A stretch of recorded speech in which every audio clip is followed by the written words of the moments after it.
Bien, permítame, voy a rodar un poco esta cámara para que se vea un poco más el tablero cuando lo ponga. Ahí vamos. Bueno, Javerín, Shabbat Shalom. Hoy vamos a continuar después de ese resumen ejecutivo que hicimos la clase anterior, ¿se acuerdan? Buenísimo. Por el cual pudimos ya visualizar en una sola gráfica cómo entender el libro. Que sabemos que se está partiendo en dos a partir del sexto sello. Es decir, habíamos visto Shalom Javerín a todos allá, hermana Lourdes que está aquí también, Alexander, Ernesto, Javerín, todos por allá que se están conectando ahora. Entonces miren, en este caso habíamos visto que hay una parte histórica, un componente que ya pasó del libro como tal, ya pasó, y a partir del sexto sello viene una serie de eventos que tienen relación con el tema de las trompetas, pero más exactamente con el tema de las plagas, porque habíamos visto que las trompetas también tenían que ver con el pasado, de manera que hay que conectar el sexto sello con lo que viene con las plagas posteriores. Básicamente ese era el esquema que habíamos planteado, ¿cierto? Entonces, ya que hemos visto la descripción, vemos que no es en vano ni es un error como tal que hayan repetido el tema de los 144.000, porque ya antes se había mencionado y habíamos visto que era el remanente que constituía el altar para el Señor. Eso es maravilloso. O sea, y ahora uno se siente navegando en Apocalipsis en aguas tranquilas, ¿no? Sí, sí. Ahora viene un poco el análisis detallado del capítulo 16, donde vamos a hablar de las plagas, de las 7 plagas postreras, y habíamos pues sentado el precedente que en Egipto las 7 plagas postreras, 7 de 10, no habían afectado a los escogidos, a los hijos de Israel. Así es. Entonces, por eso estas 7 plagas postreras sí se van a conectar con los eventos que tienen que ver con el sexto sello, porque habíamos hablado que el sexto sello tiene que ver con la venida de Mashiach, las señales del Hijo del Hombre, etc. Y habíamos dicho además que tanto el séptimo sello como la séptima trompeta no ocurría nada en particular, sino era la proclamación de Hashem como rey. ¿Estamos claros, no? Igual en esta octava, en este séptimo sello va a ocurrir igual. Va a haber un evento, pues que sí, la ciudad termina de derrumbarse, pero es para imponerse la nueva Jerusalén como tal. El sexto sello tiene relación con los eventos De la venida de Mashiach, de la segunda venida de Mashiach. Entonces, bien, dice aquí en el 16, porque ya el 15 vimos que es un anuncio, en el capítulo 15, que es tan breve, es un anuncio pues de las plagas que vienen, ¿cierto? Y se menciona pues cómo se va a empezar a gestar todo esto. Así que vamos a iniciar el capítulo 16, Shabbat Shalom, diciendo, permítame, voy a abrir mi texto griego acá también para tenerlo a la mano eventualmente y revisando algunas notas que el mismo texto emana, ¿no? Entonces dice, y escuché una gran voz desde el naus, naos es la palabra griega que tiene que ver con la gloria de Hashem. ¿Ok? Entonces dice, desde el templo, desde la gloria de Hashem, desde la santidad, que decía a los 7 mensajeros. Y aquí quiero recordar lo que ya dije en su momento sobre los mensajeros. Y lo estábamos hablando ahorita aquí antes de empezar. Que la palabra griega malach, distinto de lo que ocurre con el griego, la palabra griega ángelos se queda muy corta, ¿no? En sus connotaciones. Porque sí, ángelos es mensajero, pero resulta que en hebreo la palabra malach describe, repito, desde una palabra de Hashem, así sola, intangible, impersonal, hasta un ser celestial. ¿Ok? Por eso es importante que cuando leamos la escritura y veamos la palabra malach, nos vamos a dar cuenta que son su palabra, sus juicios, mucho más por encima de aquel que lo está aportando. ¿Sí me hago entender? Por eso quiero aprovechar que el hermano preguntaba ahorita, y que es un verso que me han preguntado muchísimo, con relación al tema del ángel de Hashem, y ese versículo de Éxodo 20, algo así, ¿verdad? Sí, Éxodo. Donde dice, no te rebeles contra él y escucha su voz. Y miren que dice una pista muy clave, porque él no cargará con tu iniquidad. Ojo, él no cargará con tu iniquidad, porque mi nombre está dentro de él. Y hemos de recordar que hemos dicho aquí muchas veces, y lo explicamos también en otros vídeos extracurriculares, que el nombre de Hashem el nombre de Hashem, las 4 letras, Yud, He, Vav, He, este nombre simboliza, ¿qué cosa? ¿Quién se acuerda? Juicio. Juicio. Juicio. Entonces cuando dice que mi nombre está dentro de él, no está diciendo que ese ángel sea Yehoshua. No está diciendo de que Yehoshua se premanifestó o hizo una teofanía aquí por el estilo. Está diciendo que este nombre que representa el juicio está dentro de ese mensajero y que ese mensajero no va a ser capaz de cargar con la iniquidad del pueblo, cosa que sí va a ser Mashiach. Basta comparar con Isaías 53 cuando dice, Él cargará nuestras iniquidades. Ya, ahí está la diferencia radical.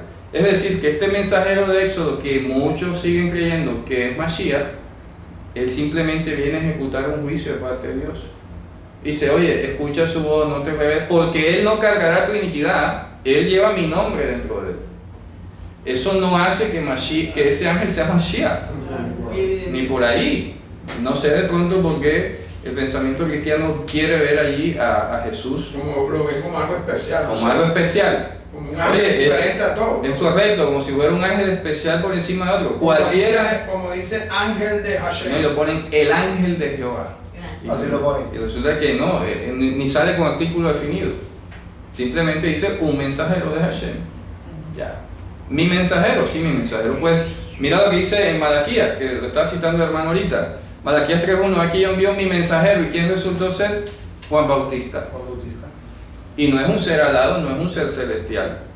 Era un portador de palabra de Dios. Entonces hay que entender eso. ¿Qué pasa? Vamos a ver, por ejemplo, aquí en Isaías, o en el Salmo 78. Vamos a estar moviéndonos hoy entre el Salmo 78 e Isaías capítulo del 9 al 11. Esa es la base de contexto de hoy. Repite despacio. Salmo 78 y Isaías capítulo desde el 9 hasta el 11. Hasta el 12. 78. Sí.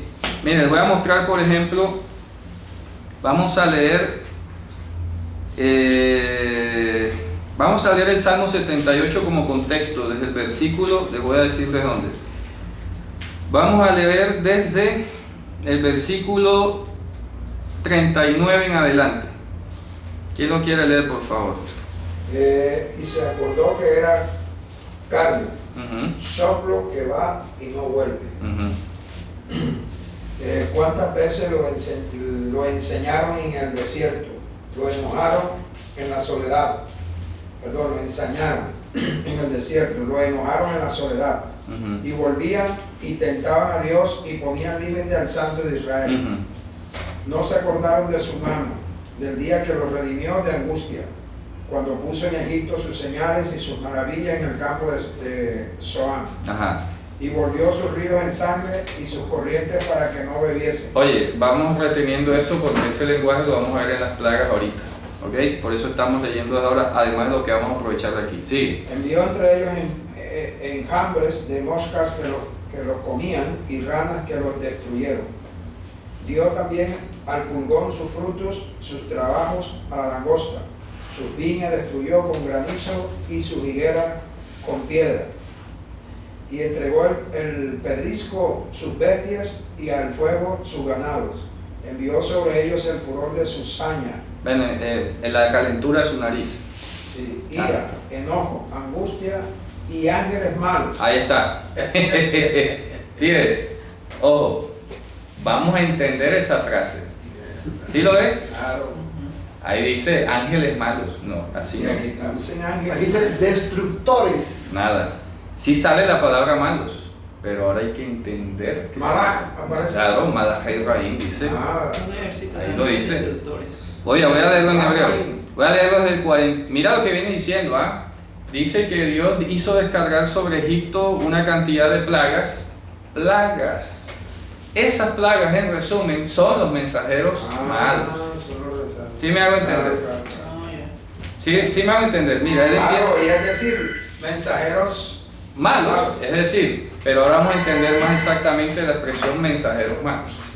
Pero quiero que ya captemos esa idea. Cada una de las plagas, cada una de las visitaciones que hizo contra Egipto es un mensajero. Claro, Y claro. no es un ser, No necesariamente tiene que ser un ángel al lado. un ángel alado, un personaje, o un hombre. o algo así. Cualquier Cualquier cosa, plaga, cualquier eso, juicio. cualquier juicio que Dios emita a través de alguien o directamente, eso es un mensajero. Correcto. Eso es un malaj. Dime. Lo que pasó en Génesis cuando Abraham interceptó por del Malat. Eso es diferente, eso sí era mensajero porque él le lavó los pies, comieron con él, eso otra cosa. Eso es otra Por cosa. eso quiero dar claro que la palabra hebrea malach trasciende a lo que pudiera expresar el ángel o ángelos en griego. ¿Sí me hago entender? Fíjate tú que lo pones de último. Claro, lo pone de último porque es el resumen de todo lo anterior. Claro, claro, claro. ¿Sí me hago entender? Voy a leerlo de nuevo entonces desde el versículo 45. Bueno, desde el 44, acá en hebreo. Mira lo que empieza diciendo: transformó en sangre el Nilo y los fluidos de ellos para que no se bebieran. Envió entre ellos la mezcla de bestias que los comieron y la rana que los hicieron oler horrible o corromperlos, dice literalmente. Dio al escarabajo el límite de ellos y su trabajo a la langosta. El grano mató sus viñas y sus sicómoros con otro tipo de insecto que se llama el hanamal. Encerró, así dice literalmente, encerró para el granizo la bestia de ellos y el ganado de ellos para los ráfagas de fuego. Envió contra ellos la calentura de su nariz. Oye, es que esto es hermoso leerlo, ¿no? Yeshalach bam haron apo edra bazam betzara. Dice tres palabras. La primera la han traducido como ira, ahí no dice ira. Ahí dice la palabra edra, y en hebreo edra significa cuando has traspasado el límite de algo. Es decir, Dios envió aquello que ya traspasó el límite de su paciencia y de su tolerancia ante el mal. Entonces envió edra, el desequilibrio que habíamos hablado en Romanos, la palabra edra, trastorno. Por eso es que dice que donde no hay Torah, ¿de acuerdo? Dice ahí, porque la Torah produce ¿qué? Produciría en tal caso trastorno. Pero si tú no pones la Torah como un prerequisito, no se produce trastorno. Pero la traducen, la ley produce ira y donde no hay ley no hay transgresión, o sea, eso no tiene nada que ver, ¿ya? Bien, ese paréntesis ahí. Zam, Perdón, es con Beit, verá. Edra, sí, Con ahí. Beitz. Ain Beit Reish lo voy a escribir ahora. Ok, la palabra Edra. Por eso es importante ir desmenuzando en hebreo estas ideas. Y eso no es ira, Edra no es ira. Edra, repito, así se pronuncia. Edra tiene que ver con el trastorno de algo. Pero no es que Dios esté ahí como perdiendo el control, ¿no? El desequilibrio, eso, el trastorno de una situación. Za'am es la palabra que se utiliza en hebreo cuando cuando tú has planeado algo y lo vas a ejecutar. Eso es za'am. Entonces ahí traducen ira, enojo y ¿qué más? Angustia. Angustia, o la palabra angustia sí tzara, estrechez. ¿Entiendes? Estrechez. Aquí hay una que dice el furor de su saña. Nada. La calentura de su nariz. Y luego dice al final, remata, Mishlahat malachei ra'im, que también se puede leer Mishlahat malachim ra'im. Ahí hay un keri, es decir, se puede leer malachei ra'im o malachim ra'im. Voy a escribírselo así. Malachei ra'im dice en hebreo literalmente. Los hermanos que están allá lo pueden verificar en sus Biblias, ¿ya? Malachei Ra'im, ¿sí? Malachei Ra'im, o se puede leer Malachim Ra'im. Fíjense ustedes que cambia un poco la connotación de la palabra. ¿Ok? Voy a escribir la pronunciación. Malachei Ra'im. Y aquí malachim ra'im. Vamos a explicar entonces que eso nos interesa dejarlo claro. El texto aquí literalmente dice es malachei ra'im.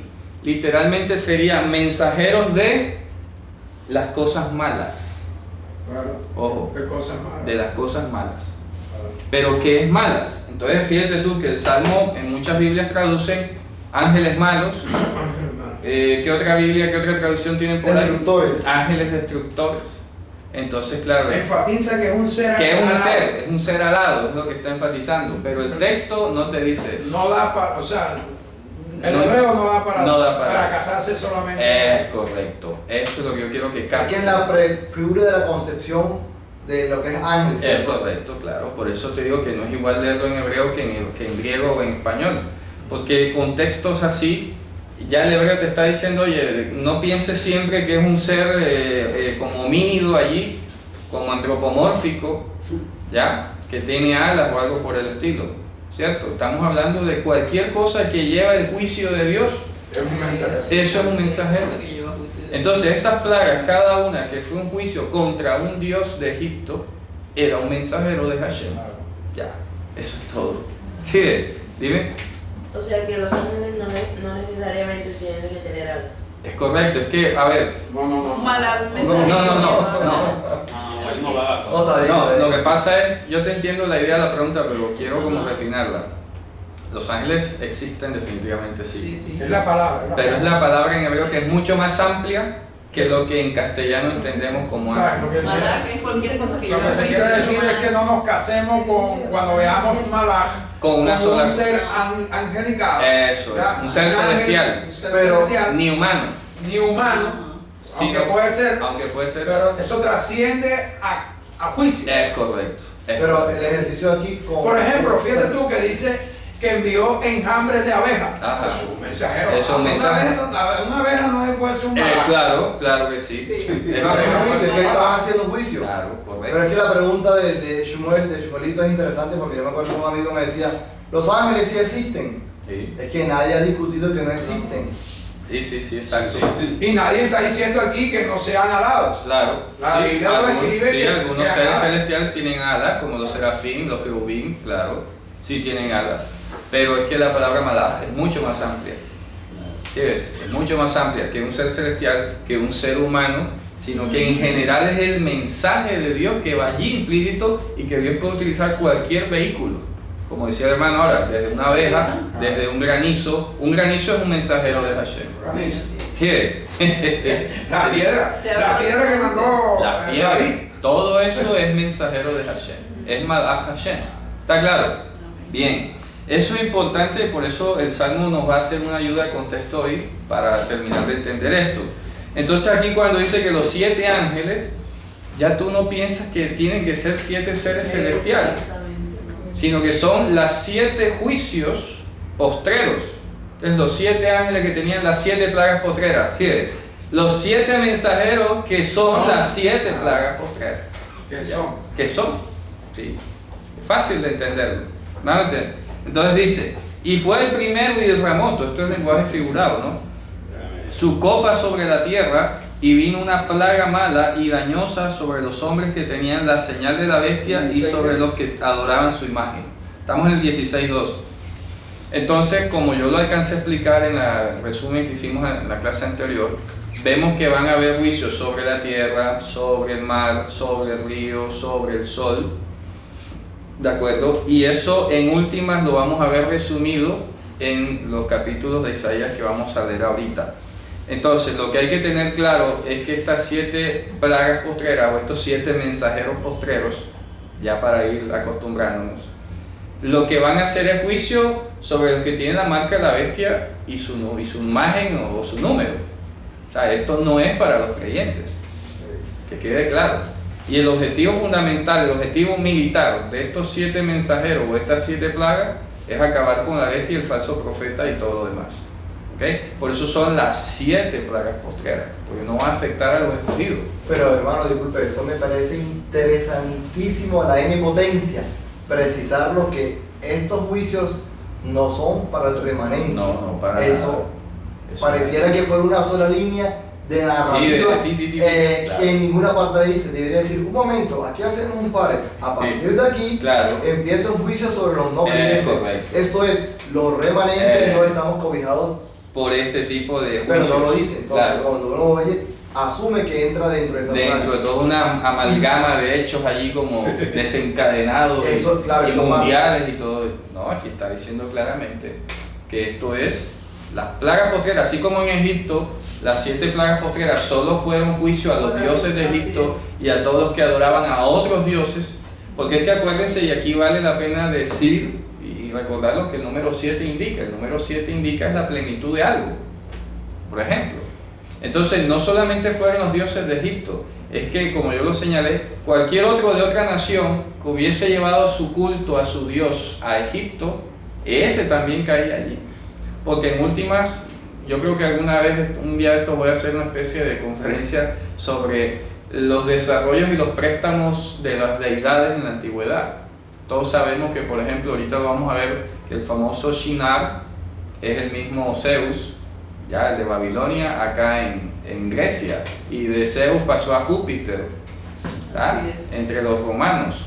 Y luego vamos a ver cómo Apolos es el mismo Mitras, y así sucesivamente. Entonces hay que tener en cuenta que si venía un dios persa, resulta que lo identificaban, que es el mismo acá de nosotros, es que nosotros le llamamos así, pero es el mismo. Como el paganismo de la Iglesia Católica. Claro. María es, Guadalupe no ya me explico, pero resulta de que donde venga Tiene va a tener otro un nombre nombre. diferente. Es correcto, así. Igualito. Muy bien, entonces La esta... reina de los cielos. Es correcto. Entonces esta primera plaga o este primer mensajero va en contra, o este primer juicio, este mensajero, juicio, plaga, una sola cosa.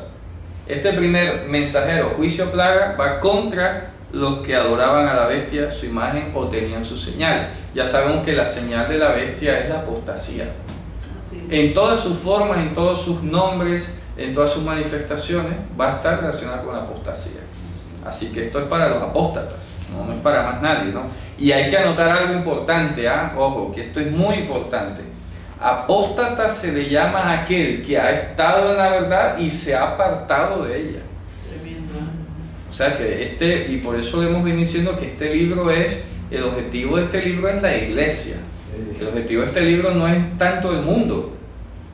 El objetivo del libro es la iglesia. Sí, que el mundo caiga por defecto porque es siervo de Satanás y está esclavo, eso es otra cosa. Pero aquí cuando dice que es los que primeramente los apóstatas. Y Juan venía advirtiendo, oye, salieron de nosotros, pero no eran de nosotros. Ya el espíritu del anticristo está en este mundo y lo escribía él en esa época. O sea que tú no tienes que esperar que todavía no esté el anticristo y que en el futuro sí va a aparecer. No, es que ya está en el mundo. Como dice. la apostasía. Como la apostasía. Y en este caso hay que integrar no solo la apostasía de la Torá, sino del Evangelio. Bendito sea Dios. Sí, porque hasta ese momento en el siglo I ser apóstata, Ajá. digamos antes de desarrollarse el Evangelio, era la Torá, como lo veíamos con Josué, ¿se acuerdan? Claro. Pero es que ahora hay que agregarle el testimonio de Yahushua Testimonio HaMashiach. de Yahushua HaMashiach. Que eso muchos no lo han considerado.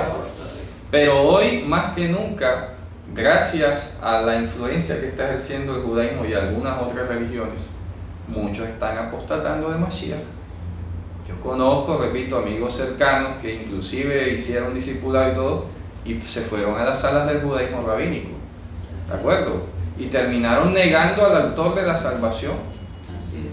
Por eso dice que la blasfemia contra el Ruach HaKodesh no será perdonada. No será perdonado. Tiene que ver con ¿qué? Con la negación de Yehoshua como Mashiach. Así es. Porque si tú niegas que Mashiach es Yehoshua, entonces no ha venido el Espíritu Santo. Claro, porque la promesa viene de él. Solo después recibiréis la promesa del Padre. Entonces, si tú niegas que Él es el Mesías, ¿de dónde vas a sacar tu Espíritu Santo? Vas a decir que te lo mandó Dios directamente. Entendiendo que es uno solo, Claro, no tres. por eso te digo, imagínate.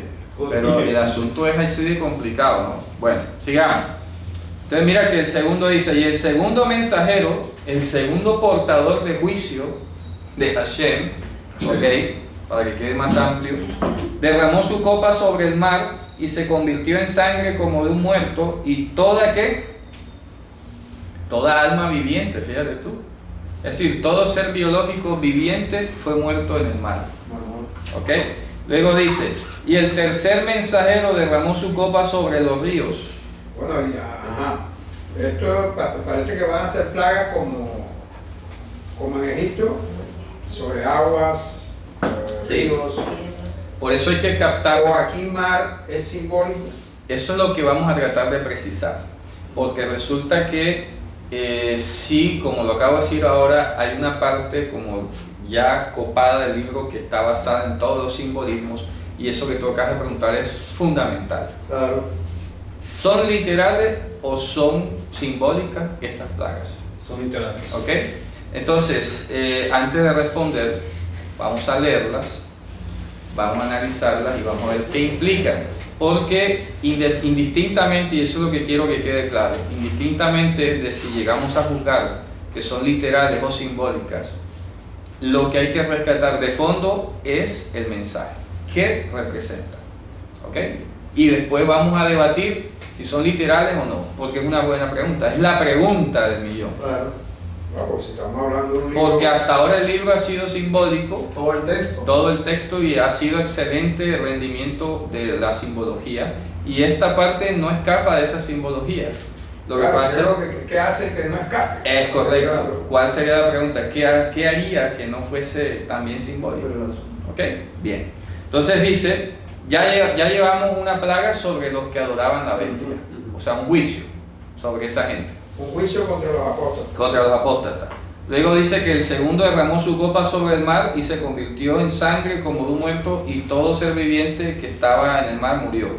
El tercer derramó su copa sobre los ríos y sobre las fuentes de agua y se convirtieron en sangre. ¿Ya? Sí, porque inclusive dice que todo ser viviente murió, o sea que no quedó nada en el Que mar. no quedó nada en el mar. O sea, entonces eso es lo que vamos a ver. Bueno, en otra parte dice que hablando sobre La tercera parte, ¿te acuerdas? Eso lo vimos allá los sellos. con los sellos y las trompetas. Claro. Eso es distinto. Y allá lo vimos simbólicamente. Lo que pasa es que la implicación es un poco diferente, porque aquí ya vemos que es un juicio que tiene que ver con la venida de Mashiach y tiene que ver con el remanente apóstata. Porque habíamos visto que lo que fue sello, más que todas las trompetas, es la que menciona estas primeras plagas o juicios. Habíamos visto que el tema de las trompetas era una reprensión a cada una de las apostasías de la iglesia, digámoslo así, y por eso tenía ese valor simbólico reprensivo de tiempo presente, etcétera, etcétera. Pero y ahora lo que toca ver es que aquí ya se ha presentado desde el capítulo 15, que es otra señal, ¿de acuerdo? Donde ya se ha mencionado en el capítulo anterior el tema de los 144.000 de nuevo. Ya se habla como un poco más de la perspectiva hacia el futuro, ya no al pasado. ¿Sí me hago entender? Ya el recuento de venir a tomar la idea de los 144.000 es como para volver a enlazarla con lo que viene a continuación. Esa es como la idea o el tratamiento o la arquitectura del texto. Entonces en el capítulo 15 se presentan estas plagas y todo, y mira que el 4 dice: ¿quién no te temerá, Señor? ¿Quién no engrandecerá tu nombre? Porque solo tú eres santo, por lo cual todas las naciones vendrán y adorarán delante de ti. Ya eso es una proclamación del futuro, ¿ya? Entonces estas plagas de las que estamos hablando sí evidentemente tienen que ver con el futuro. No vamos a decir que esto es de tiempo presente, porque es que ya no son reprensiones para la iglesia, ya son reprensiones para los apóstatas, para todo lo que ya pasó, quedó, ahora viene focalizado a este grupo. Entonces, leyendo ahora, vamos a ver a dónde termina, porque es importante leerlas todas, volverlas a leer y luego determinar qué tan simbólicas o qué tan literales pudieran llegar a ser. ¿Ok? Y ante todo, más bien, captar el conjunto de todas ellas, ¿qué quiere decir? ¿Ya? Por ejemplo, ahorita cuando leíamos el Salmo 78, y lo vamos a leer ahorita en Isaías, veíamos que todas esas plagas, en conjunto, las 7 plagas postreras, ¿qué representaron? Sí, pero Juicio, ¿qué, juicio. pero ¿qué significaron más allá de todo eso? ¿O qué representaron la palabra? Arrepentimiento. Significaron la salida de Israel, La liberación de la la esclavitud. liberación de la esclavitud. ¿Me explico? Sí, el testimonio. En conjunto, En conjunto. todas esas 7 plagas que ocurrieron literalmente representaron o significaron para Israel la liberación. Sin poner un ápice de esfuerzo. Sí, sin poner un ápice de esfuerzo ni de participación ni nada. Dios se encargó de ir quitando, si habían 7 obstáculos de 7 potestades, entendiendo 7 como el conjunto de todas las potestades, Dios quitó todas las potestades que estaban en el medio. Entonces había potestad del río, potestad del Nilo, potestad del sol, potestad de tal. ¿Ya? Entonces cuando aquí está diciendo que derramó su copa sobre el mar y murió todo ser viviente, eso no es literal, es simbólico, porque ahora te está remitiendo a lo que pasó en Egipto. ¿Ya? Entonces está juzgando al Dios del mar, al Dios del río, al Dios del sol, al Dios de la tierra, al Dios de los humanos. Cualquier grupo de deidades que estuviese relacionada con el dominio del mar, todo eso se acabó. Entonces decir aquí que murieron todos los seres del mar quiere decir que ese Dios de ese mar no pudo librar a ninguno. Entonces no está condenando a que los seres vivientes del mar vayan a morir. Lo que está diciendo es que el juicio contra ese Dios fue tan contundente que lo vamos a representar de esta manera. Por ejemplo, les voy a hacer el ejercicio.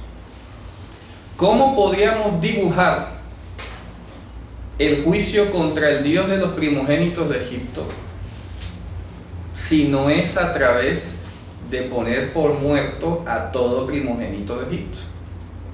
Porque como es una potestad invisible, ¿ya? Más que destruir la estatua del Dios tal, es demostrar que la potestad que él decía tener no pudo salvar a ni uno. ¿Me hago entender? Por eso murió desde el primogénito de la bestia hasta el primogénito del faraón. Todo primogénito de Egipto murió. ¿Sí me hago entender ahora? Entonces, por ejemplo, los griegos tenían Poseidón, los romanos, pues no me acuerdo el nombre de ahora del dios del mar de ellos, y los egipcios también tenían su dios, etc. Entonces, juzgar al dios del mar es matar simbólicamente a todos sus protegidos. ¿Sí me va a entender? ¿Ya? Es decir, es como en sentido figurado decir, mira, voy a demostrarte que tú no puedes salvar a ni uno solo de tus protegidos. Y cuando ellos mueran todos tus protegidos, va a quedar claro que tú no existes o que tú no eres ningún Dios. ¿Sí me va a entender? Como todos los que se cobijan sobre cada una de las playas, correcto. los que son del mar, los que son de la Virgen, correcto. los que son del río, los que son correcto. del sol. Entonces esto no significa que todo el océano del mundo se va a volver rojo y que van a morir todos los peces del mar. Todos los que invocan a ese símbolo Es correcto. o signo Van a quedar desprotegidos, eso es todo. Es decir, esta es la forma literaria de decir las potestades del mar no van a prevalecer. Mira que empieza mencionando a los humanos, a los apóstatas. ¿Ya? El juicio empieza por los apóstatas, todos los que adoran la bestia o su imagen o tienen su marca. Claro, es como empezar las plagas de Egipto al revés, porque el máximo Dios, digámoslo así, era el que protegía al faraón y a todos los primogénitos de Egipto. Y empezó juzgando ¿a quién? A los que estaban refugiados, o sea, por los humanos. Porque en Egipto fue al revés. En Egipto empezó juzgando por la piel, por la mosca, lo vimos ahora en el Salmo, que la combinación de bestias, que la langosta, que el granizo, etc. Hasta que fue llegando al mismísimo faraón. ¿Sí me hago entender? Ahora está empezando como al revés. Ahora empieza desde esa potestad que protege a sus apóstatas y está diciendo juicio para todos los apóstatas. ¿Para decir qué? Para decirte que no hay potestad que los proteja. ¿Sí me hago entender? Ahora, dice que derramó la segunda copa sobre el mar. No es que el mar se vaya a poner rojo. Es simbólico. Te está diciendo que el Dios del mar o la potestad que sea que haya estado impidiendo la salida o la redención de los escogidos va a ser quitada de la mitad. Ya. Que se levantó ahora la potestad del mar. ¿Cuál es el problema? Partimos el mar en dos. No sacó a Israel de Egipto partiendo el mar. Quiere decir que no había ninguna potestad en el mar que retuviera a los escogidos de Dios. ¿Ya? No hay potestad humana o que proteja al ser humano, no hay potestad en el mar, no va a haber potestad en el río. Por eso es que viene Dios después en la historia y detuvo el río Jordán. ¿Para qué? para que el pueblo del Señor siguiese avanzando. ¿Está claro? Sí. Ese testimonio literal histórico está usado aquí simbólicamente para decir que nada va a detener a los escogidos de Dios. Ay, ¿Está claro? ¿Ya? Sí. Ya va cogiendo más forma lo que quiero decir. claro. ¿Ya? Bien, entonces dice, vamos a volver acá. Entonces dice, y el tercero derramó su copa sobre los ríos, claro, sobre los ríos del mundo. Oye, ¿qué tiene que ver, por ejemplo, el río Ebro, o el río por allá en Rusia, el Yuri, no sé qué? ¿Qué tiene eso que ver? Hombre, esto es simbólico. ¿Ok? Cualquier potestad que se atravesara, por ejemplo, los hijos de Israel llegaron a Jordán, y lo primero que, y estaba el Jordán crecido, imagínate. El Jordán crecido. ¿Y ahora cómo pasamos? Eso era un impedimento. Los cananeos tenían sus propios dioses, sus propios baales y todo. Ah, que hay un río, vamos a partirlo para enseñarte que no hay nada, por muy imposible que parezca, imponente, no hay nada que se va a atravesar delante de los escogidos. Por eso esto es reminiscencia de lo que dijo Mashiach: las puertas del Sheol no prevalecerán contra la iglesia. ¿Ya? Vinieron los apóstatas, quítate. Vino el Dios del mar, quítate. Vino el Dios del río, quítate. ¿Quién se va a parar? Como dice otra parte, ¿no? ¿Quién? ¿Cómo es que dice? Búscame, dice, ¿quién juzgará a los escogidos de Dios? Una cosa así. ¿Ya? En En Romanos, Romanos, ¿verdad? Algo así. ¿Quién juzgará a los escogidos de Dios? Principados, potestades. Sean principados. Vamos a sea leer. cosa creada. Eso es, eso. Vamos allá. Romanos 8, creo que es. Vamos allá. Romanos 5, ¿no es? Vamos a ver, vamos a El revisar. amor, no. Creo que en el 8. Sí, es aquí, ve. En el versículo. En el 33. 8:33. Vamos a leerlo. ¿Quién lo lee, por favor? Maite, Shalom, José Luis. José Luis, Shalom. A ver, 8:33 de Romanos, léanlo. ¿Quién acusará a los escogidos de Dios? Dios es el que justifica. ¿Quién es el que condenará? Cristo es el que murió, más aún el que también resucitó y que además está a la diestra de Dios, el que también intercede por nosotros. Siga. ¿Quién nos separará del amor de Cristo? Tribulación o angustia o persecución o hambre o desnudez o peligro o espada. Como está escrito, por causa de ti somos muertos todo el tiempo, somos contados como ovejas de matadero. Antes, en todas estas cosas somos más que vencedores por medio de aquel que nos amó. Por lo cual estoy seguro de que ni la muerte, ni la vida, ni ángeles, ni principados, ni potestades, ni lo presente, ni por lo venir, ni lo alto, ni lo profundo, ni ninguna otra cosa creada nos podrá separar del amor de Dios que es en Cristo Correcto. Jesús, Señor nuestro. Correcto. Ahí está. ¿Se dan cuenta? No hay nada que se interponga ante el avance del pueblo escogido. Quien quiera que se vaya a atravesar va a salir mal. ¿Ok? Entonces, ya hemos hablado de cómo el mar era un obstáculo que de hecho provocó que muchos apostataran. ¿Se acuerdan?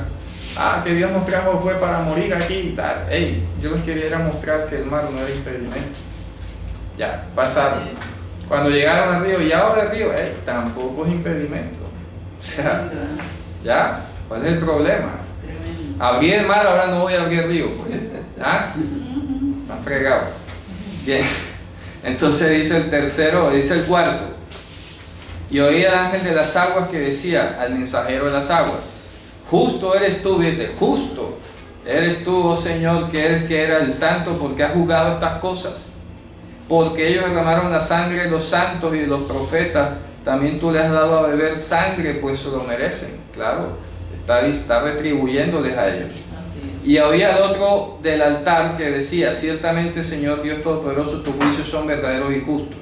Y el cuarto ángel, el mensajero o plaga, derramó su copa sobre el sol y le fue dado quemar a los hombres con fuego.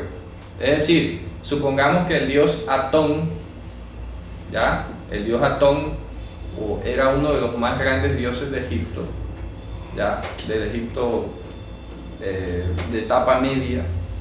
Y de ahí vienen muchos nombres como Akenatón, Menetón, etcétera, etcétera, etcétera. Todos tenían Atón porque era el dios del sol. Aquí dice que ese sol que debía protegerlos Dios le está demostrando, oye, no hay ninguna potestad que te va a proteger, por muy sol que sea, te va a quemar. Ese aquel en el que tú invocabas y confiabas, lo que voy a hacer es que te va a quemar, para que veas tú. ¿Está claro? Entonces aquí, mírate tú que el sol, a diferencia de allá, aquí el sol va a quemar, allá se oscureció. ¿Te acuerdas? En el tema de las trompetas y que se oscureció la tercera parte del sol, que eso lo estudiamos en su momento. Aquí es otra cosa distinta. Hermano, y es interesantísimo ver que cuando dice que derramó su copa sobre el sol, en el mundo, digamos que en el mundo de la reforma, se habla de que eso es literal. No, nada, esto no es literal, todo esto es simbólico, miren, se están dando cuenta de la simbología tan tremenda que tiene esto. Entonces este Dios Sol en el que podían confiar como fuente de la naturaleza del mundo antiguo, también se va en contra de ellos. Claro, porque tú sabes que las tribus indígenas Sí. inclusive siempre han creído, y al día de hoy inclusive están dentro de Claro. de la civilización. Sí. Ya ven, esas creencias están dentro de la Igual. civilización igual. De hecho, hasta estos políticos van allá Oye. a invocar Y ojo, y ten en cuenta algo, que domingo en inglés, Sunday, en alemán, Sonntag, el día del sol. Claro. todavía sigue pregonando. Ahí. Entonces, el sol, en vez de protegerlo, lo que lo va a quemar. ¿Ya? Entonces, esto es simbólico. Mira que el catolicismo tiene su semejante hostia allí con unos rayos solares. Jesús, Hijo Santísimo, no sé qué. Ese es otro Jesús distinto. Un Jesús paganizado de ellos. Ese Jesús de ellos no lo va a salvar. Contrario, lo que ellos dicen que los cuida, los va a quemar. Entonces dice, los quemó, listo. Dice, y los hombres se quemaron con el grande calor y blasfemaron el nombre de Dios que tiene potestad. Ojo, que tiene potestad sobre estas plagas. Y no se arrepintieron para darle gloria. Fíjate tú, este es el grupo de los endurecidos que nada, que nacieron así como todos nosotros, pero no fueron escogidos por el Señor. Eso es todo. Y está mostrando que separados de Él somos enemigos suyos. Así es. O sea, Dios nos tiene con Él y somos amigos. Pero si Dios nos separara, nos volviéramos enemigos automáticamente. Bendito sea Dios. ¿Está claro? ¿Ya? Terrible. Esa es nuestra naturaleza satánica que habíamos heredado. Entonces dice, el quinto ángel derramó su copa sobre la silla de la bestia. Fíjate tú. Tú te preguntarás, si eso fuera literal, ¿dónde está la silla de la bestia? Como para que entiendas eso literalmente. ¿Está claro? Bueno, ¿Ya? pero insisto, un poco más. No estamos hablando de la no literalidad. Ya me entendiste. Pero igual vemos una blasfemia. Sí, claro. ¿Ya? Claro. Por motivo de ese juicio, De esos juicios. o esa plaga. Es correcto. ¿Cómo podemos entender entonces ya esa blasfemia se debe a qué? A esa plaga, pero como algo Se debe a la literal. se debe a la desprotección. A la desprotección. Es decir, que van a o sea, Pero no tiene relación, entonces, por ejemplo, en este caso, el calor del sol. no tiene relación. Es que mira, claro, porque hoy cualquiera te va a decir, pero ¿quién adora el sol hoy? Solamente los que adoran el sol serían los que van a chistar porque el sol no los está cuidando. ¿Me hago entender? Por eso es que hay que entender es que estos símbolos que están siendo juzgados o utilizados para juzgar están representando al conjunto de todas las potestades en las que los seres humanos se refugian. Por eso se llama las 7 plagas postreras. 7, entiéndase, la plenitud de todas, el conjunto de todas. ¿Me hago entender? Así como vimos que las 7 iglesias era el conjunto de todas las comunidades de creyentes del mundo, en todas las épocas, en todos los tiempos. Las 7 plagas postreras son los juicios a todas las potestades de todas las generaciones, en todos los países, que no tienen que ser necesariamente las mismas de Egipto, las mismas de Babilonia, sino todo aquel en que se refugie en algo. Entonces, lo que vamos a ver, y lo interesante de esta lección, es que no van, es que es impresionante, no van a chistar o apostatar de su deidad. Van a culpar a Dios de malo. ¿Me hago entender? O sea, en vez de decir, oye, este Dios en el que confiábamos nos abandonó, no nos cuidó, vamos entonces a buscar al Dios verdadero. Fíjate que no, van a echarle la culpa a Dios. ¿Dónde vemos un retrato igual a esto? Con el caso de Lázaro. Ellos no dijeron, vaya, resucitó Lázaro, así te tiene que ser el Hijo de Dios. No, vamos a matarlo porque por culpa de él es que muchos más están creyendo. Igualito. Como si el culpable fuera Lázaro, pero ¿culpable de qué? De que ellos estén sufriendo.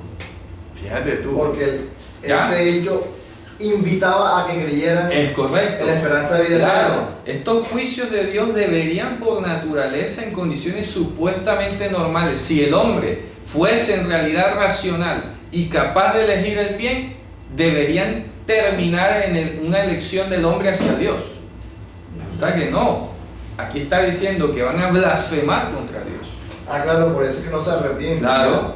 O sea, esto es una demostración de que el ser humano por naturaleza no va a escoger a Dios.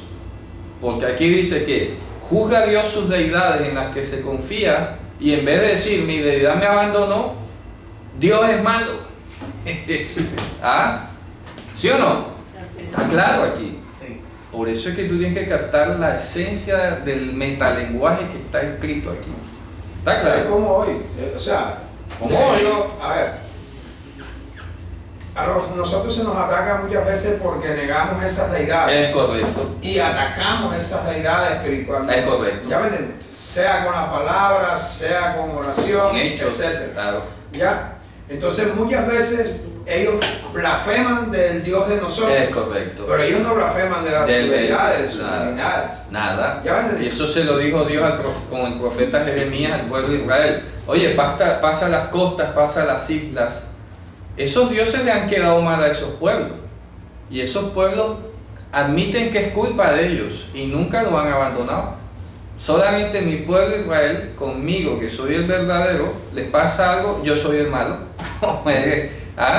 Todos los demás pueblos aceptan que es su culpa. Una pregunta, ¿no? Entonces hay que haber dicho, ningún otro pueblo abandonó su Dios. Como el Dios, como Israel abandonó. Claro. O sea que Fíjate tú. los demás fueron fieles a la maldad por Israel, que tiene que estar apegado. Sí, fue el que demostró la excepción de la regla. Fíjate tú, Que somos más fieles al paganismo, que al Dios verdadero. verdadero. Esa es la condena que está mostrando aquí.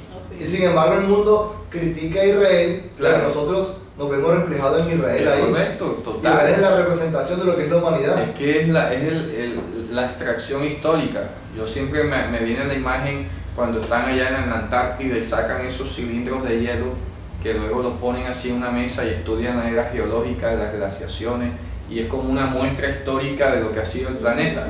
Así, Israel es como ese cilindro de hielo, como es el pueblo más antiguo con historia viviente y vigente, sirve para retratar lo que ha sido la historia de la humanidad en todos los largos De periodos. termómetros o parámetros. Para allá, hasta el futuro.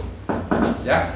Entonces, por ejemplo, hoy puede ser que un hermano de la comunidad, de cualquier lugar del mundo, un hermano, digo en la fe, ¿no? De repente esté confiando o pensando que Dios le tiene que bendecir o multiplicar o dar y lo otro, y de repente que Dios no le da, y no va a decir mi iniquidad es la que de pronto me tiene así, no, es que Dios de pronto no me quiere, o Dios es malo, o Dios es mentiroso. Fíjate tú. ¿Sí me hago entender? O sea, en vez de pronto revisarse por qué me está pasando esto, tratará de culpar a Dios. ¿No será que Dios es injusto? ¿Sí o no? Dios es injusto. O sea, pero nadie dice, yo soy el malo. Increíble. Entonces fíjate tú, que esta copa que es derramada, la quinta copa, sobre la silla de la bestia, dice que su reino se hizo tenebroso y mordía sus lenguas de dolor. ¿Y qué dice? Y blasfemaban contra Dios. No juegue. Se supone que la bestia era la que los tenía que proteger. Una pregunta. La bestia les queda mal y en vez de blasfemiar contra la bestia, blasfeman contra Dios. ¿Tiene alguna simbología especial que sean 7 específicamente? Es por eso le digo, porque 7 es la plenitud de todo. Por eso... En este mundo. Claro, en este mundo, todo lo que tiene que ver en este mundo. Así como en Egipto las 7 plagas postreras, repito, no era solo la plenitud de sus dioses de Egipto, sino de cualquier otra potestad que hubiese estado allí, que representase amparo fuera del Dios de Israel, aquí está pasando lo mismo. Estas 7 plagas postreras es la misma situación, simbólica. Es decir, toda potestad que supuestamente proteja y que esté ligada con el mar, va. Que esté ligada con el río, va para afuera. Que esté ligada con el sol, va para afuera. Estamos hablando de fuentes que representan vida. Ya, el mar, los ríos, el sol. Y en este caso, potestades que protegen. Fíjense ustedes, por ejemplo, hace poco creo que fue Giovanni publicó un video, ¿se acuerdan? La policía fue a hacer una incautación, había un brujo cuidando el cargamento de droga, el tipo es derrotado y en vez de decir gloria al Dios de Israel, de este Señor que es el verdadero, nada, blasfemando contra Dios. O sea, él sigue convencido que el que lo cuida a él es el bueno. Así está la cautividad tan arraigada en el ser humano que no es capaz de aceptar ni siquiera que su Dios ha sido derrotado. Pero ¿por qué hablas de que hablamos de potestades que representan vida? Claro, por eso, vida, como lo dijimos en las iglesias, por ejemplo, ¿te acuerdas? Que dice que está vivo, pero está muerto. Claro, porque el sol provee alimento, el mar. El río provee alimento y agua, fundamental. El sol, si no hay sol, no hay vida tampoco. No hay vegetales, no hay animales, no hay nada. O sea, estamos hablando de estas potestades que representan vida para el ser humano. Y que de hecho, ya te doy la palabra, y que de hecho además, en la simbología ancestral, todas fueron deidades de la fertilidad y de la vida. Entonces, Es verdad. se da ahí. Dime. ¿En qué tiempo fue cuando el primer pueblo comenzó a adorar a otro Dios? Eso es Desde el antiquísimo. momento que Adán Desde el momento que Adán pecó y tuvo hijos y porque hijas. que adoran Mejor dicho, pudiéramos decir, por ejemplo, desde Caín, que es el primer injusto nombrado en la Biblia, ¿ya? Desde Caín hasta cualquiera hoy. Entonces Caín y sus hijos llevaron otro Dios. El caso de los Nefilim, que lo vimos, ¿se acuerdan? En los días de Noé, que eran las 2 estatuas que adoraban de los ángeles caídos, y así sucesivamente. No pudiera decirte con fecha exacta cuál fue el primer idólatra o el primer apóstata de este mundo, porque no lo dice la Torá. Pero partamos de Caín. Yo partiría de Adán. Bueno, puede ser, pero lo que pasa es que con Adán no queda tan evidente que él Lo que haya... pasa es que con Adán, Adán fue redarguido por Dios. Es correcto. ¿Ya me entiendes? Sí. Porque fue quien recibió El impacto. mandamiento. Claro, ¿Ya? sí. Y le hizo tener conciencia de su pecado. Claro. Y a él le dio la promesa. Sí, es correcto. Ya. Eso te digo. De ahí para adelante, pues ya la línea se divide prácticamente. No, y lo otro que me llama la atención es que, por ejemplo, en Judas, cuando menciona la cadena JJBCC, que le llamo yo, y compañía, ya tenemos a Caín, tenemos a Coré, a Jezabel, ¿cuál es el otro? Bilam, que son los personajes, mejor dicho, vaya. Entonces yo veo que en esa cadena de impíos que se repite 1 o 2 veces no aparece Adán mencionado, sino aparece Caín. Entonces, Claro, pudiera decirte que de Caín para arriba. de Caín para arriba, ¿no? Ya, de Caín para arriba. Ahí, ¿ok? Pero la apostasía comenzó con el Claro, con el mismo Adán, claro que sí, porque escuchó a otro, tuvo a otro Dios, otro conocimiento, así es. Sino que en esto se personificó. Y se especificó. Y se especificó. ¿Ya? Claro, así es. Así que ellos están así como íconos de la apostasía. De la multiforme apostasía de Satanás. O sea, aquí entonces el mensaje es, mirad lo que oís. Claro, es que, por ejemplo, oye, pero es que esto es curioso, porque el mundo tan intelectualoide de hoy, tan era digital de hoy, tan nueva, cualquiera te dice que no es idólatra, Sí. que no confía en ningún Dios, que muchos son agnósticos, ateos, entre comillas. Pues resulta que tú te pones a remover y en última están confiando en el Dios dinero, En su filosofía. en ellos mismos, etc. Confía en ti mismo, pues te doy también a ti. Cualquier cosa, repito, que represente vida fuera de Dios va a ser destruido. Ya, esa es la regla general de estas plagas. Cualquier cosa que represente protección, vida, amparo con respecto a Dios, Dios va a acabar con lo que sea. que yo soy agnóstico, voy a acabar con tu ciencia también, con tu cienciología, con tu feng shui, con lo que sea voy a acabar. ¿Ok? ¿Está claro el mensaje? Sigamos entonces. Fíjense ustedes que la bestia dice que su reino, la silla, la bestia se volvió tenebroso y mordió en su lengua de dolor, y sin embargo blasfemaron contra el Dios del cielo por sus dolores y por sus plagas, y no se arrepintieron de sus obras. O sea que esto es una enemistad brava.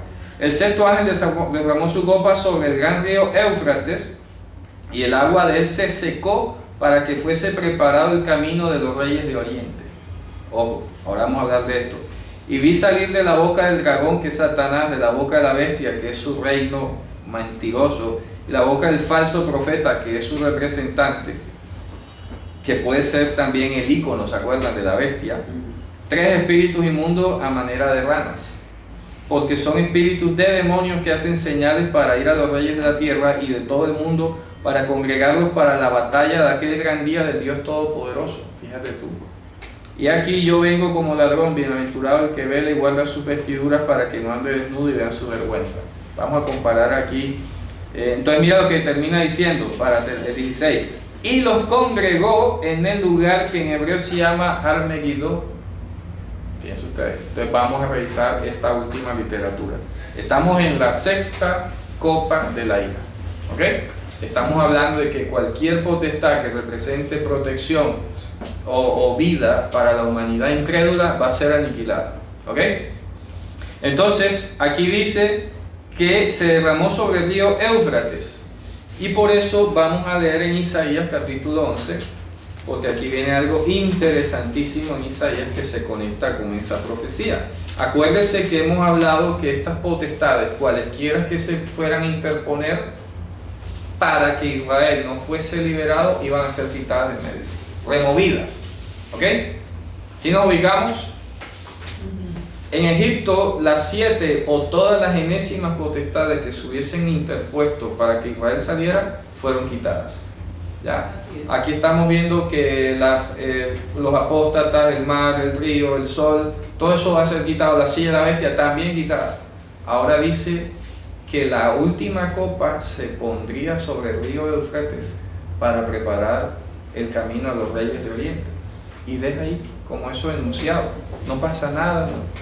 Y fíjense que allá mencionamos en aquel entonces en las trompetas algo parecido con Éufrates, ¿se acuerdan? Que eran los reyes de Asiria, ¿se acuerdan? Persia, Media, Asiria y Babilonia, los 4 reyes de Oriente. ¿Ya? Aquí estaba mencionando también el camino de los reyes de Oriente. Y vamos a ver que en las profecías de Isaías capítulo 11 hay un lenguaje que se asimila a esta situación y que más bien está representando ahora a futuro, el retorno o la salida de los hijos de Israel de la cautividad. ¿Ok? Vamos a verlo. Isaías capítulo 11. Vamos allá. Vamos a leer el versículo. Vamos a leer desde el 11. Desde el 11. והיה ביום ההוא יוסיף אדוני שנית ידו לקנות את שאר עמו אשר יישאר מאשור וממצרים. Dice, y será en aquel día, añadirá Adonai por segunda vez su mano para comprar al resto de su pueblo que haya quedado de Asiria y de Egipto. Ojo, entonces voy a hacer la equivalencia acá en nuestro tablero para que nos ubiquemos. Ya el escritor te ha enunciado 2 ejes, Ashur y Mitzrayim. ¿Ok? Y por eso es importante que estudiemos geografía y veamos dónde queda cada cosa. Ashur es Asiria. Ashur que invadió las 10 tribus del norte. Asiria. Asiria es Aram. Sí, por allá. Y Mitzrayim, Egipto. Esclavitud. Mitzrayim, Egipto. ¿Ok? Entonces dice, es decir, de Patros. ¿Dónde queda Patros? ¿En Asiria o en Egipto? En Egipto. Patros, En el sur. Patros es la ciudad que se llama Tebas. ¿Ok? Tebas, cuando escuchen Tebas es Patros. Cush, que es Etiopía. ¿Dónde queda? ¿Siria o Egipto? Egipto. Cush, Etiopía. Queda al sur de Egipto, ¿no? Yo lo hice era moreno, negro. Negro, claro que sí. La gente lo pone blanco. La película. Y luego dice, y de Eilam, ¿dónde queda Eilam? Allá. Eilam es para Siria. Eilam. ¿Y dónde queda Shinar? Siria. También del lado asirio, no exactamente, pero más al sur. Shinar. Queda al otro lado. Y de Hamat. ¿Dónde queda Hamat? Siria. También en Asiria. Hamat. ¿Ok? Dice, y de las islas del mar. Me iyay hayam. Y de las islas del mar. Entonces, esta voy a ponerlo aquí en la mitad. Iyay hayam. Voy a ponerlo en la mitad por el momento. Vamos a seguir leyendo. Dice, y elevará, ¿qué cosa? Dice el 12. Él levantará, ¿qué? Nesa, asta. Nes, un asta. ¿Ya? Va a levantar un nes. Nes es la misma palabra que se utilizó cuando Moisés colgó el Nahash en el desierto. Que le pidieron una cosa y puso otra. Entonces vino Moisés y colgó el Nahash, la serpiente, sobre un nes, o sea, sobre un palo. Aquí no vamos a decir con esto de que Jesús fue crucificado en un solo palo o fue una cruz. Claro que fue una cruz, pero da igual el término genérico nes, es un palo levantado. Él levantará un palo, vamos a ponerlo así, un asta. ¿Para quiénes? Para los goyim. Benazá nes la goyim. Él, hagan de cuenta la imagen, levantará un asta, un palo vertical para los gentiles. Fíjate qué hermoso esto. Está diciendo aquí, ¿quién lo va a levantar? Dios. Porque dice primero que en aquel día Él, ¿verdad?, añadirá, dice, su mano para comprar al remanente de su pueblo que quedase allá en Asiria y en Egipto. Menciona la ciudad y luego dice, y levantará un nes para los gentiles y recogerá ¿a quiénes? A los desterrados de Israel. A los empujados de Israel. ¿Empujados por qué? Dice literalmente los empujados. Nilhei, como quítate de aquí. Se traduce en desterrados. Literalmente dice empujados. A los empujados de Los Israel. empujados que salieron de la casa de Israel. Sí, quítate de aquí ya. Dice, y a los dispersos de Yehudá los recogerá de las cuatro alas o los cuatro ángulos de la tierra. Ahí está recalcando que ya la división de Israel, ¿verdad? Sí, Tiene al claro, norte y ya. dos para acá. Claro, entonces dice, y se apartará el celo de Efraín y los angustiadores de Yehudá serán cortados. Efraín no tendrá celo con Yehudá y Yehudá no angustiará a Efraín. Y volarán en los hombros de los filisteos hacia el mar, juntos. ¿Qué dice? ¿Qué dice a continuación? Saquearán también a los de Oriente. Ojo, dice, Yabozu el Bnei Kedem. Ellos van a despojar a los hijos del Kedem. Hemos hablado que la palabra Kedem originalmente es la eternidad y tal, pero que también significa el antes de las cosas. Y en este caso se está refiriendo a lo que es el oriente, porque allá sale primero el sol. Y ahorita se lo voy a mostrar aquí, en el mismo Isaías. Entonces dice, Edom y Moab, ¿qué dice? Les servirán. No, pero dice literalmente van a ser despojados de la obra de sus manos. Y los hijos de Amón, ¿de qué? Los obedecerán. Les van a escuchar. ¿Y qué dice el 15? Clave, ¿qué dice el 15? Y secará Hashem la lengua del mar de Misraim, o sea, Egipto. Sí. Y levantará su mano con el poder de su espíritu sobre el río. Vaya. Y lo herirá en sus 7 brazos y hará que pasen por él con sandalias. Correcto. Y dice el 16, y será senda para el resto de su pueblo que haya quedado de Ashur, tal como fue para Israel en el día de su subir de la tierra de Egipto. Fíjate tú. Entonces, aquí está diciendo que se va a derramar la copa sobre el río Éufrates para preparar el camino a los reyes de Oriente. No dice cuántos. Allá sí mencionó 4, ¿se acuerdan? En el anterior, en Apocalipsis, cuando habla de las trompetas. En cambio aquí no menciona. Los reyes de Oriente van a ser los hijos de Israel que van a venir de la cautividad. ¿Está claro? Ahí está. Los reyes de Oriente, el río Éufrates se va a secar, y figurativamente, ¿no? Porque el río Éufrates es la frontera de Asiria con Israel, el norte. ¿Ya? Entonces, cuando el río Éufrates se seque, lo que quiere decir es que las 10 tribus van a volver de su cautividad a Israel. Pero ese secar es literal. Porque No se va a es secar. literal, no es literal, es simbólico. ¿Ok? Les voy a decir algo, inclusive ahora entiendo mejor cierta leyenda del Talmud, un midrash que hay en la literatura judía, Shalom. Hay un midrash en la literatura judía que dice, ojo, preste mucha atención que esto pueden verificar y leerlo, y le invito a que profundice. Hay una leyenda judía que dice que las 10 tribus están presas en el río Shabbatión. Ojo, y que cuando venga Mashiach va a secar el río Shabbatión y las 10 tribus van a poder regresar. Okay. Eso es impresionante, igualito lo que está diciendo aquí. Entonces no leas Shabbatión, lee Éufrates y entiendes perfectamente. ¿Ya? Búsquenlo para que vean. No sé si los hermanos están conectados allí, alguno busque de pronto la leyenda del río Shabbatión. Búsquenla. ¿Ya? La leyenda del río Shabbatión. Del río Shabbatión. O Shabtión. Algunos le van a decir Shabbatión o Shabtión. Shabbatión o Shabtón. Pero sale más como Shabbatión. Búsquenlo con Y o con I. Y googleenlo. No sé si tú puedes encontrar algo allí, Shmuel. Mira si puedes leer algo en vivo. No sale. Bueno, habrá que buscarlo de pronto en hebreo. Por eso vamos a ver si consigo otro dispositivo para poder digitar aquí esos datos. Pero es que es muy difícil que salga en castellano. No sé, de pronto en inglés sale algo.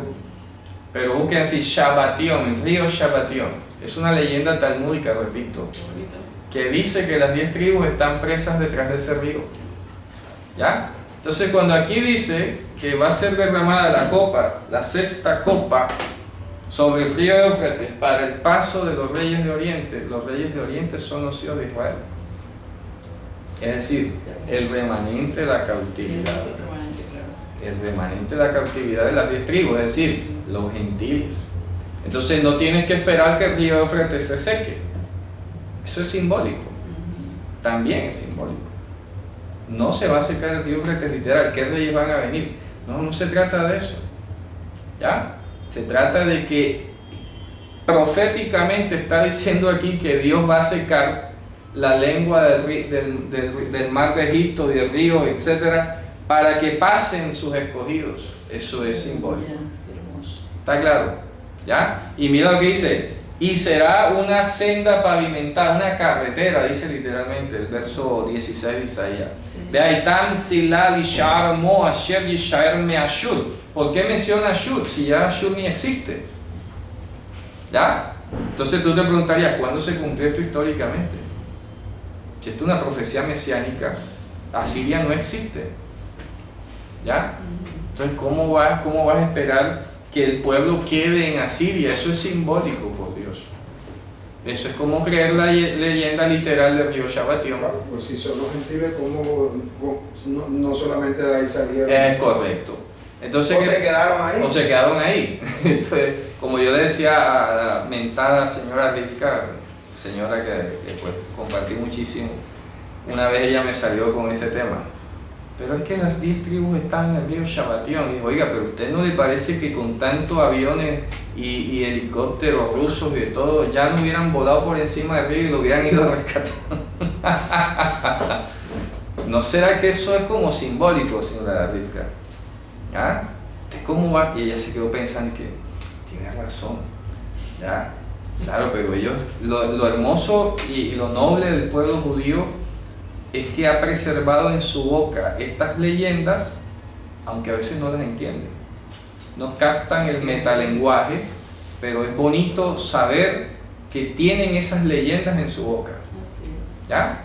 Entonces, no vamos a burlarnos ni a, que mira qué bruto que cree que eso es literal. No, hombre, hay que valorar la biblioteca oral que tiene Amén. y ahora verla aplicada con el Evangelio es maravilloso. Entonces tú le puedes coger a un judío, oye mira, el río Shabatión, hombre, eso tiene que ver con Isaías aquí, lo que dice que Dios va a rescatar al remanente de su pueblo que queda en Asiria. Asiria no existe hoy. O vas a ir a meterte allá con Bashar al-Assad a buscar si hay israelitas escondidos en las cuevas o algo.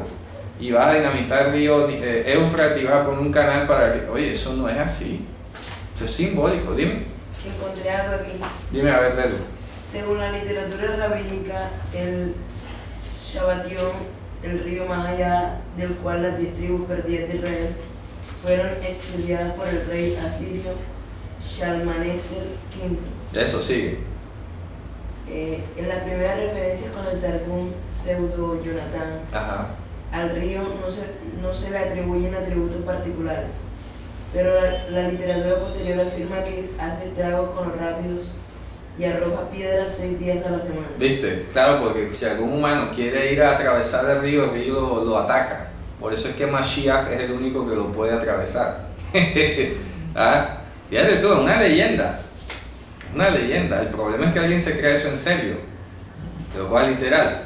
Pero y ahora con la revelación del Evangelio tú captas, que esto tiene que ver con la tremenda conexión con la profecía de Isaías y esto tiene este tono y este matiz.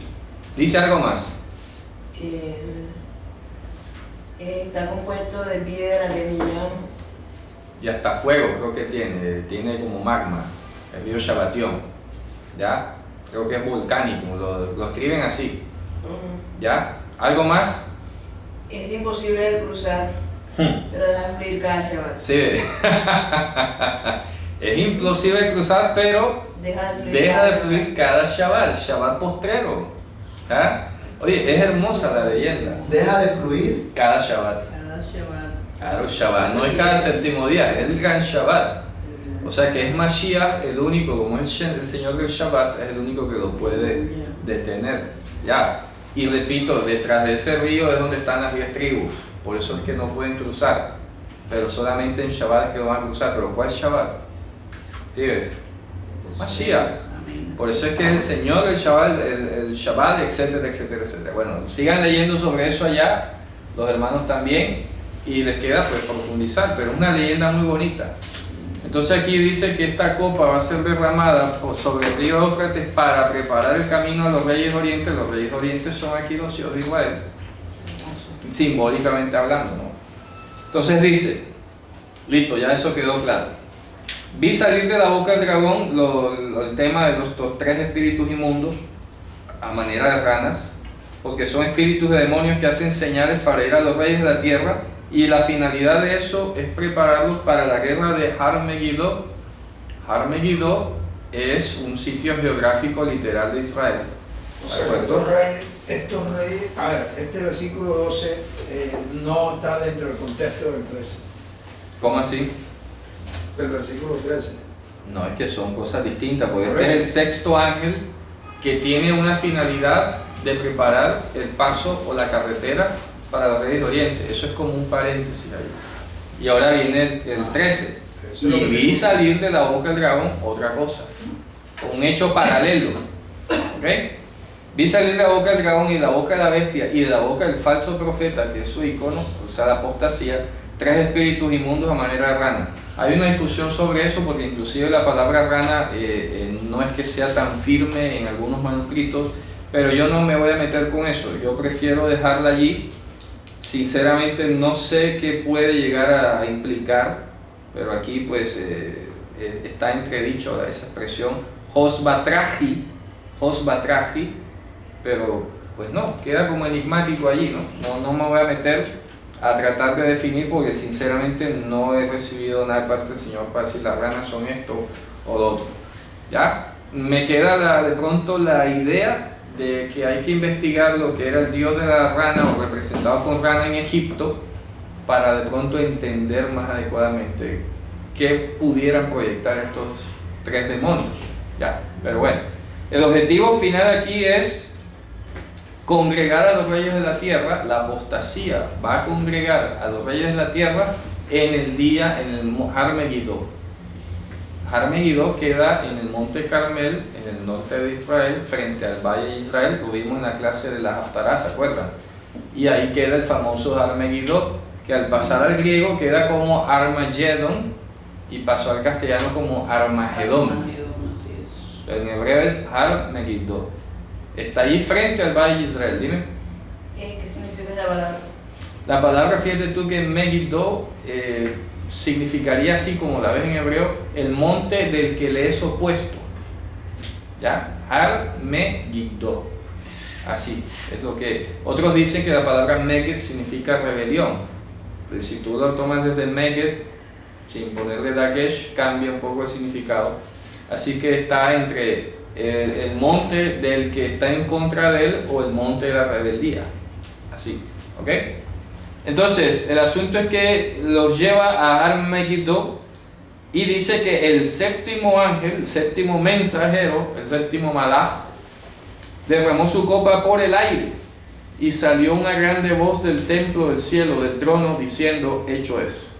Y entonces hechos relámpagos y voces y truenos, y hubo un gran temblor de tierra y un gran terremoto tan grande cual no fue jamás desde que los hombres han estado sobre la tierra. Y la ciudad grande, fíjate tú, ya lo está diciendo entre líneas, o sea, Jerusalén, y la ciudad grande fue partida en 3 partes. Que acuérdense que vimos que Jerusalén está rodeada de 3 valles, ¿se acuerdan? ¿Ya? El valle del Quedrón, el Terapion y el valle de Hinnom.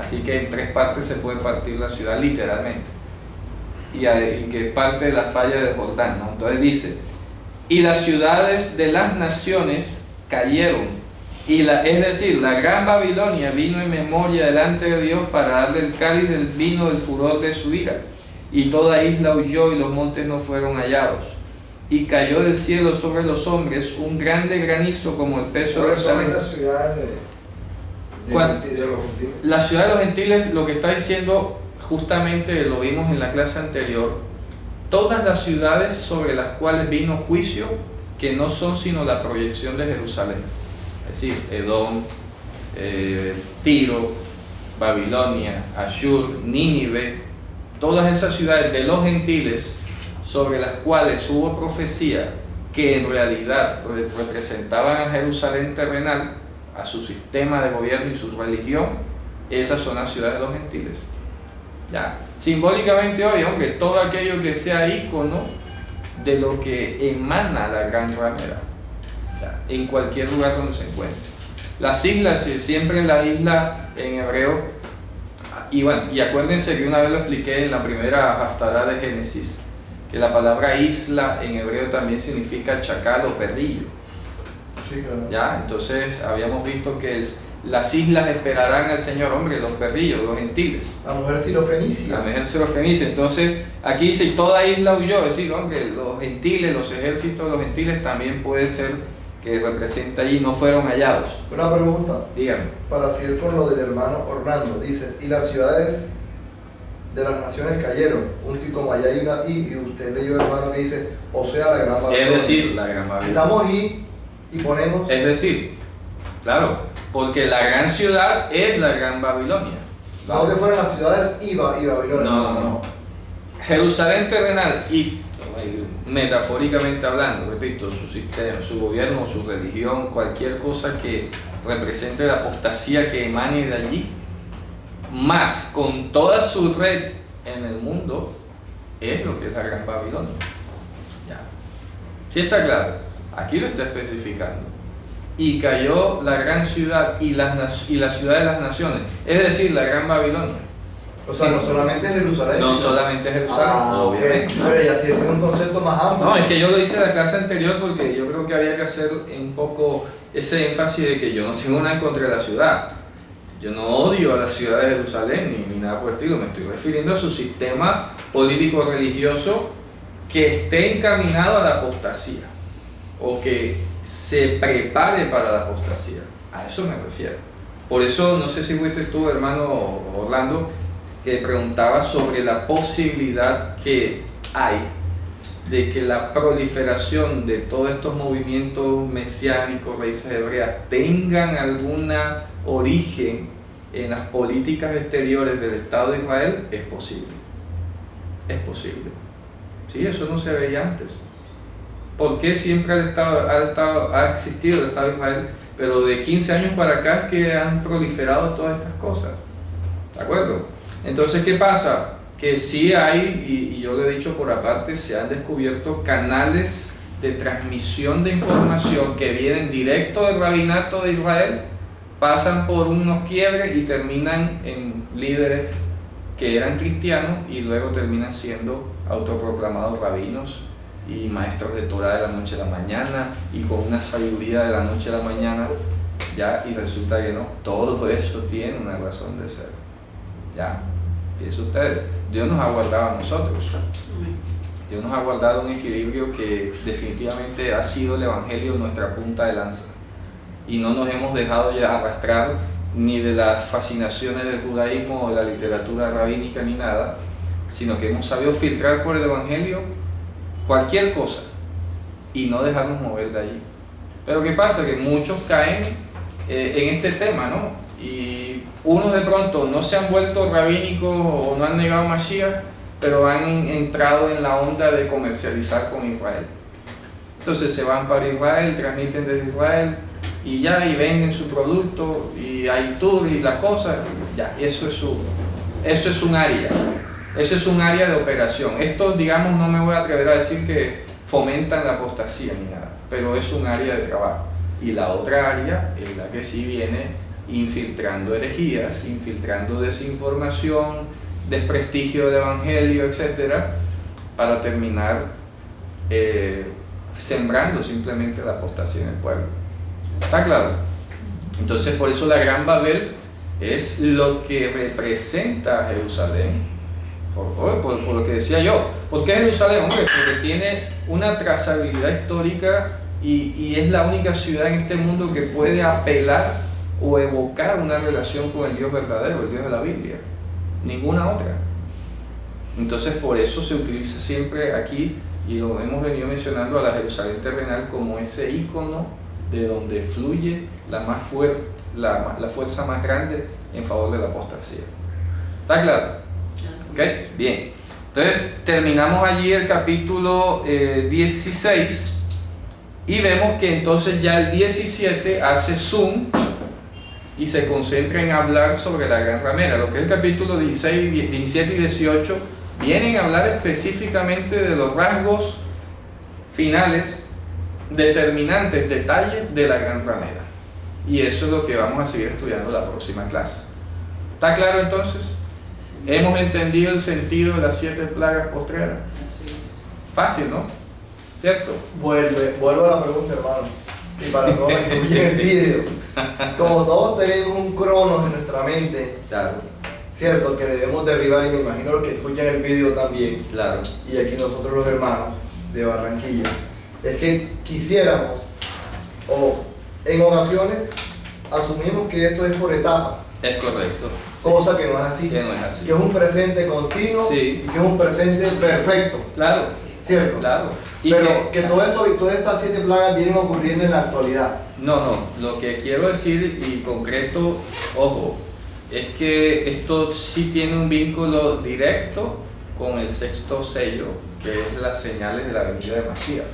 Porque es que en el momento, no sé, no hay la sensación de un juicio de parte de Dios, ¿me hago entender? Contra los apóstatas. Ahora mismo la iglesia es la que está siendo reprendida. ¿Okay? La iglesia es la que está siendo tratada, refinada. Entonces estos juicios ya vienen cuando todo ese refinamiento ha terminado, porque aquí estamos hablando de los que no se arrepintieron, ya no hay más arrepentimiento, no hay más nada. Así que estos eventos de las 7 plagas postreras tienen más relación con la venida de Mashiach, mira que habla de la guerra de Armagedón y todo, que con ese presente del que hemos estado hablando. ¿Ok? Dime.